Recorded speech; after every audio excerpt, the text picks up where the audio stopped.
అనంత కరుణామయుడు అపార కృపాశీలుడైన అల్లాహ్ పేరుతో ప్రారంభిస్తున్నాను. సూరే అత్తూర్ ప్రవేశిక. మొదటి పదమే అత్తూర్ నుండి గ్రహించబడింది. విషయాల అంతర్గత సాక్ష్యం వల్ల ఊహించవచ్చు. ఇది కూడా మక్కా పుణ్యపురిలో జారియాత్ సూరా అవతరించిన కాలంలోనే అవతరించి ఉంటుందని. దీన్ని చదువుతూ ఉంటే దీని అవతరణ కాలంలో ప్రవక్త మహానీయుల సల్లల్లాహు అలైహి వసల్లం పైన ఆక్షేపణలు, అభ్యంతరాలు, అపనిందల వర్షం కురుస్తూ ఉండేదని తప్పక అనుభూతి కలుగుతుంది. అయితే అత్యాచారాలు, హింస ఇత్యాదివి ఇంకా జోరు పుంజుకోలేదన్న అనుభూతే కలుగుతుంది.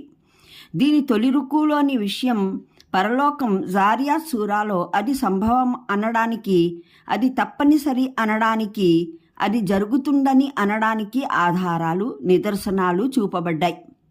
అందువల్ల ఇక్కడ వాటిని పునరుక్తం చేయలేదు. ఇంతకు పరలోకానికి సాక్ష్యమిచ్చే కొన్ని యథార్థాల నిదర్శనాల ప్రమాణం చేసి బలోపేతంగా ఇలా చెప్పడం జరిగింది. అది నిశ్చయంగా సంభవించి తీరుతుంది. అది సంభవించకుండా ఆపే శక్తి ఎవ్వరికీ లేదు. దానితో పాటు అది సంభవించినప్పుడు దాన్ని తిరస్కరించే వారి పరిణామం ఏ విధంగా రూపొందుతుందో, దాన్ని నమ్మి ధర్మనిష్ట వైఖరిని అవలంబించేవారు ఏ విధంగా బహుమానాలతో శోభిల్లుతారో వివరించడం జరిగింది. ఆ తర్వాత రెండవ రుక్కులో ప్రవక్త మహానీయుల సల్లల్లాహు అలైహి వసల్లం సందేశానికి ప్రతిగా ఖురైష్ నాయకులు అవలంబిస్తున్న వైఖరిని విమర్శించడం జరిగింది.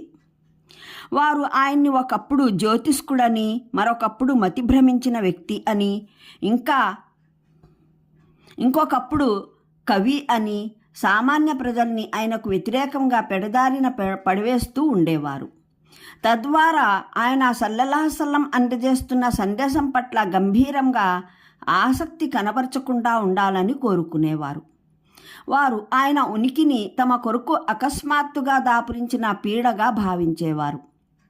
ఏదైనా విపత్తు ఈయన గారిపైన అవతరిస్తే తాము ఈయన బారి నుండి తప్పించుకోగలిగేవారమని తలపోసేవారు.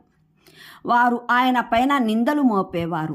ఈయనే స్వయంగా రచించి ఈ ఖురాన్ని దైవం మన్నించుగాక, దైవం పేరుతో అందజేస్తున్నాడని, ఇదంతా ఆయన కల్పించి రూపొందించిన వంచనా శిల్పమని నిందించేవారు. దైవానికి సందేశహరుడుగా దొరికిన ఈ పెద్ద మనిషే దొరికాడా అని వెట్కారంగా అనేవారు. ఆయన అందజేస్తున్న సందేశం, దాని ప్రచారం పట్ల ఎంతో బేజారెత్తినట్లు అగుపడేవారు. ఆయన ఏదో తమ వద్ద ఆర్ధించడానికి తమ వెంట పడినట్లు, వారేమో ఆయన్ని తప్పించుకునేందుకు ముఖం చాటేసుకుంటూ తిరుగుతున్నట్లు వ్యవహరించేవారు.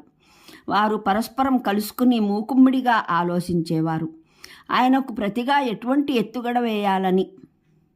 ఈయన గారి సందేశం అంతమయ్యే మార్గం ఏదైనా తోస్తుందేమోనని మంతనాలు సాగించేవారు.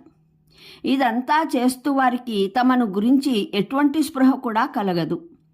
తాము ఎటువంటి అజ్ఞానపూర్వకమైన నమ్మకాల్లో కూరుకుపోయారో ఆ చీకట్ల నుండి జనుల్ని వెలికి తీయాలనే మహానీయ ముహమ్మద్ సల్లల్లాహు అలైహి వసల్లం అత్యంత నిస్వార్థతతో తన ప్రాణాలొడ్డి ప్రయత్నిస్తున్నారన్న స్పృహ అయినా వారికి కలగటం లేదు. వారి ఈ వైఖరిని పరమప్రభు అల్లాహ్ విమర్శిస్తూ ఒకదాని వెంట మరొకటి ప్రశ్నలు కురిపించాడు. వాటిలో ప్రతి ప్రశ్న వారి ఏదో ఒక అభ్యంతరానికి సమాధానమైన అయి ఉంటుంది, లేదా వారి ఏదైనా ఒక మూర్ఖత్వం పట్ల విమర్శ అయినా అయి ఉంటుంది. ఆ పైన ఇలా సెలవేయడం జరిగింది: ఈ జనులకు మీ దైవదౌత్యం పట్ల నమ్మకం కలిగించడానికి ఏదైనా మహిమ చూపడం పూర్తిగా నిరర్ధకమైంది. ఎందుకంటే వీరు అత్యంత మొండి జనులు. వీరికి ఏమి చూపించినా వీరు దాన్ని ఏదో సాకుతో త్రోసిపుచ్చి విశ్వసించడాన్ని దాటవేస్తారు. ఈ రుక్కు ప్రారంభంలోనూ దైవ సందేశహరుల సల్లల్లాహు అలైహి వసల్లంకు బోధించడం జరిగింది. ఈ విరోధుల్ని, విద్వేషపరుల నిందా ఆరోపణల్ని, అభ్యంతరాలను ఖాతరు చేయకుండా మీ సందేశం, ఉపదేశ ప్రబోధాల కృషిని నిరంతరాయంగా కొనసాగిస్తూ ఉండండి అని.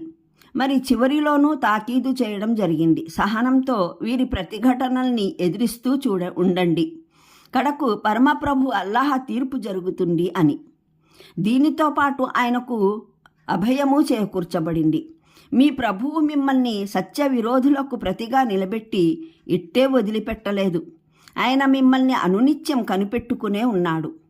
ఆయన తీర్పు చేసే ఘడియ వచ్చే వరకు మీరు అంతా ఓర్పుతో భరిస్తూ ఉండండి.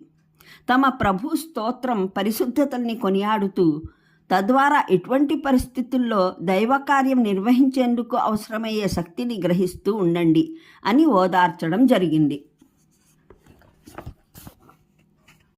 అనంత కరుణామయుడు అపార కృపాశీలుడైన అల్లాహ్ పేరుతో ప్రారంభిస్తున్నాను. సూరే అత్తూర్ ప్రవేశిక. మొదటి పదమే అత్తూర్ నుండి గ్రహించబడింది. విషయాల అంతర్గత సాక్ష్యం వల్ల ఊహించవచ్చు. ఇది కూడా మక్కా పుణ్యపురిలో జారియాత్ సూరా అవతరించిన కాలంలోనే అవతరించి ఉంటుందని. దీన్ని చదువుతూ ఉంటే దీని అవతరణ కాలంలో ప్రవక్త మహానీయుల సల్లల్లాహు అలైహి వసల్లం పైన ఆక్షేపణలు, అభ్యంతరాలు, అపనిందల వర్షం కురుస్తూ ఉండేదని తప్పక అనుభూతి కలుగుతుంది. అయితే అత్యాచారాలు, హింస ఇత్యాదివి ఇంకా జోరు పుంజుకోలేదన్న అనుభూతే కలుగుతుంది. దీని తొలి రుకులోని విషయం పరలోకం జారియాత్ సూరాలో అది సంభవం అనడానికి, అది తప్పనిసరి అనడానికి, అది జరుగుతుందని అనడానికి ఆధారాలు, నిదర్శనాలు చూపబడ్డాయి. అందువల్ల ఇక్కడ వాటిని పునరుక్తం చేయలేదు. ఇంతకు పరలోకానికి సాక్ష్యమిచ్చే కొన్ని యథార్థాల నిదర్శనాల ప్రమాణం చేసి బలోపేతంగా ఇలా చెప్పడం జరిగింది. అది నిశ్చయంగా సంభవించి తీరుతుంది. అది సంభవించకుండా ఆపే శక్తి ఎవ్వరికీ లేదు. దానితో పాటు అది సంభవించినప్పుడు దాన్ని తిరస్కరించే వారి పరిణామం ఏ విధంగా రూపొందుతుందో, దాన్ని నమ్మి ధర్మనిష్ట వైఖరిని అవలంబించేవారు ఏ విధంగా బహుమానాలతో శోభిల్లుతారో వివరించడం జరిగింది. ఆ తర్వాత రెండవ రుక్కులో ప్రవక్త మహానీయుల సల్లల్లాహు అలైహి వసల్లం సందేశానికి ప్రతిగా ఖురైష్ నాయకులు అవలంబిస్తున్న వైఖరిని విమర్శించడం జరిగింది. వారు ఆయన్ని ఒకప్పుడు జ్యోతిష్కుడని, మరొకప్పుడు మతిభ్రమించిన వ్యక్తి అని, ఇంకొకప్పుడు కవి అని సామాన్య ప్రజల్ని ఆయనకు వ్యతిరేకంగా పెడదారిన పడివేస్తూ ఉండేవారు. తద్వారా ఆయన సల్లల్లాహు అలైహి వసల్లం అందజేస్తున్న సందేశం పట్ల గంభీరంగా ఆసక్తి కనబరచకుండా ఉండాలని